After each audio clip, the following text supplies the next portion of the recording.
Well, GameStop is back in the news, or well, they're about to be back in the news. This is something I think that's going to come out pretty soon. It appears to be making the rounds now, and I'm sure some places will start posting about it. And GameStop will probably make an announcement, I would say, in the next, I don't think it's going to be the next few days. I think they will wait a few weeks unless this really starts blowing up.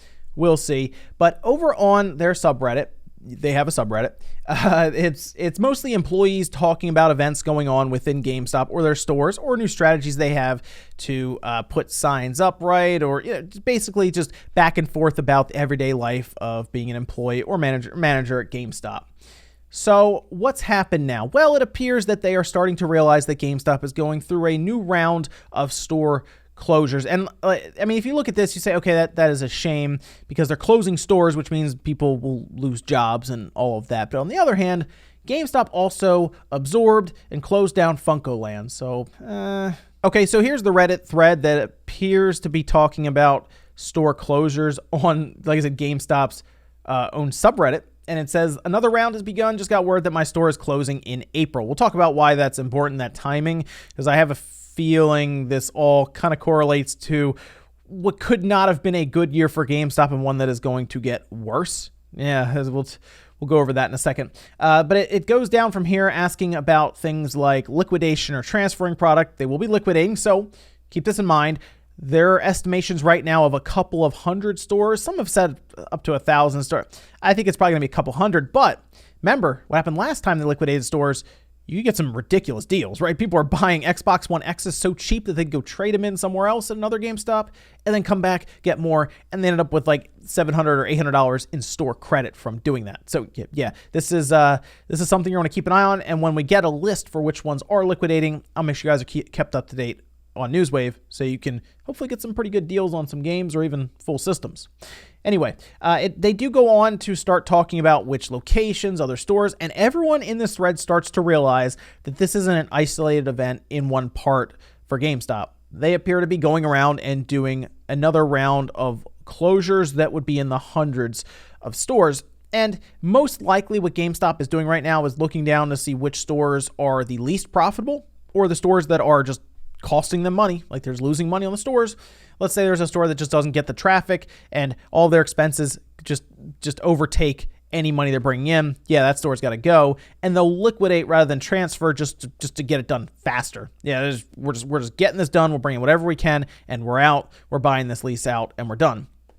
So when we see this happen now, I think it's kind of telling, and the reason I say that is because their fiscal year 2019 actually ended February 2nd. They're going to report this, I believe, right at the beginning of April. So it looked like April 2nd, April 3rd. They're not going to do it April 1st because, that's April Fool's Day. But April 2nd, April 3rd, they probably will have something put out there.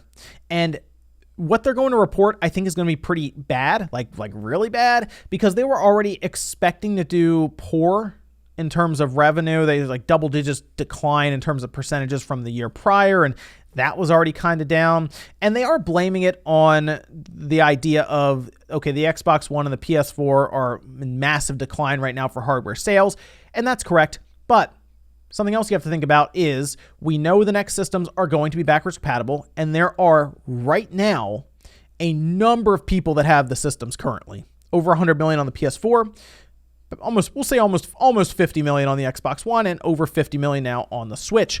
Now is when you should be selling games left and right without any issue. So you would assume that the software would easily outweigh the hardware that you don't make money on anyway. But GameStop seems to think that we need the next systems, even though the next systems are going to be pushed more and more towards the digital era. That is what's hurting them in the first place. I mean, we have EA and other companies like Ubisoft say that they are now selling more digital games than they are physical games. And trust me, I know. I like physical games. That's, if I have the option, I buy physical just so I have it. But I mean, you got to look at the facts when it comes to this.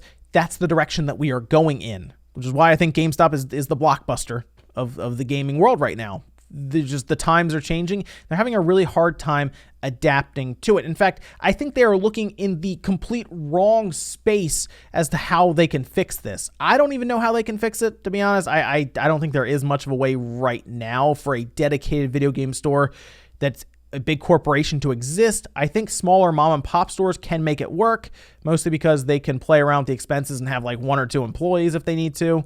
But for a big corporation like this, with a ton of overhead to exist, it's going to be much, much more difficult. So how is GameStop attempting to fix this? Well, mostly they're throwing everything they can at a wall and see if it sticks. But the thing that they believe is sticking are these concept stores. And it was kind of funny because articles like these really started to pop up over the last day or two of press going to, or people going to these concept stores to check them out.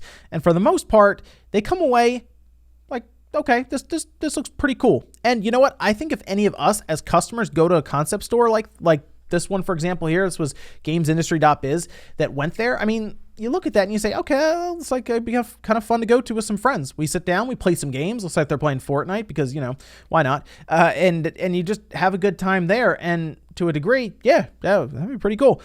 But the problem I see is GameStop probably won't make a lot of money from it. I've seen this concept. Like, GameStop is acting like this is new. It's not. I've seen it attempted 3 different times. Seriously. And I have horror stories on top of horror stories from those attempts. Yes. When you open it up to a number of people who can come in and just play games, right? Even if they have to spend money, which they do, they like hourly, right? You charge hourly, you know, $5-10 or whatever per hour. You can sit down, you can play this game. We got an awesome setup here. We got snacks over there you can buy. It sounds great. It sounds like you'd get everything would just go really well. Not always. Let me give you an example.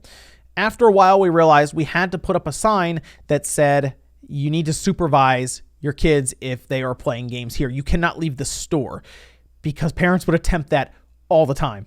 They really would. So think about that. Your parents there, and they're like, their 6 or 7-year-old is playing, I don't know what, Fortnite, sure.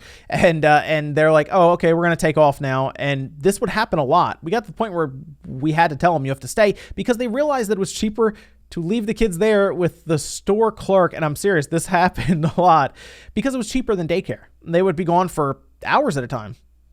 Yeah. And it got to the point where, okay, so this employee here who, you know, is also selling games, also has to pay attention to kids. It's like, this is weird. So I would assume GameStop has that one sorted out. But on top of that, you're also removing a good chunk of the store where you would normally have games and promotion and stuff set up for basically people who just want to play games for a bit. And if those seats are not filled, you're just losing money at that point. I mean, it looked like they had a ton of stations, and I have a strong feeling most times they are not being used, which is a significant amount of money that you are then losing. It just seems like a strange idea for GameStop to attempt to tackle when the store doesn't have the flexibility that a smaller independent store would have to deal with these kind of things, where they can shrink that area if it's not working or expand it if it is. It doesn't seem like a great idea for GameStop to be getting into that. Oh yeah, and it says that and there are bathrooms in every store now. So yeah, they have bathrooms before, of course, only for employees. Let me tell you right now, this is not going to go over well with a public bathroom when you have a space where a ton of people hang out and play games, and you have this small bathroom in the back. I've seen some wild stuff happen when it comes to theft in the bathroom, where people rip the games open and jam the old boxes and plastic into the back of the toilet. Just happened, and they put the disc in their pockets or whatever, or they just absolutely destroy the bathroom. Just gets destroyed over the course of a tournament or something that's being held, and then a mom who might be checking the place out for a possible birthday party, which birthday parties were pretty good money then. That was like the reason that place existed for like TVs and stations and stuff. When you hold a birthday party, you can bring in some decent money, but if the mom goes in the back, sees that bathroom, and it's just lit up from 15 or 20 people there for a tournament, that's not a great first impression. So my question comes down to, how many employees are you then going to pay at any one time to manage all of this stuff that's happening? Because from what I could tell, GameStop's already cutting hours as well, hoping that one person can run a shift for quite a while, especially if you start reading down some of these Reddit threads. So to me, GameStop is looking around at everything else to where they can basically blame for why they're not doing that well, rather than looking inward at their store policies and things that they have some of these employees do that I can tell. You go to GameStop. I mean, you go there and you look around and you say, okay, it's a store with games in it. This is fine. Why do people say it's not great? And then you go there and then you try to buy a game and you're basically filling out a questionnaire to get like the Mega Man Zero ZX collection. I just bought that the other day, right? And you go through a slew of questions. Do you want to pre-order this? Do you want this sub card? How about your phone? Do you have a phone? Can you trade that in? What about a tablet? How about that one? Hey, we got a GameStop credit card. Yeah, get you that 20% interest on that, huh? Yeah. It's very odd the amount of stuff that they have trying to go, and it does come off as desperation. I feel like if they look inward and say, okay, how can we build brand loyalty with our customers rather than how can we change these stores up so that it looks different and it feels more like a game, I don't know, a gaming cafe, that would probably be better, and it would cost them less money than trying to revamp these stores. It just, to me, it seems like it comes down to the customer service. Fix that, and then work up to changing the stores, because that's all it takes. If you can get a person coming back consistently because they like the store and they like the experience they get, I think that's much better than trying to build a space that you think people would want to come to because them and their friends can hang out. It's just, it's strange to me. But let me know what you guys think about this down below. I do think GameStop's days are numbered. I think they're the Blockbuster right now with the gaming industry, and I don't even know how I'd really fix it right now. And based on the wacky stuff they're doing, I don't think they do either. So let me know what you guys think down below. Make sure you like the video on the way out if you enjoyed it. Dislike it if not. And I'll see you guys next time.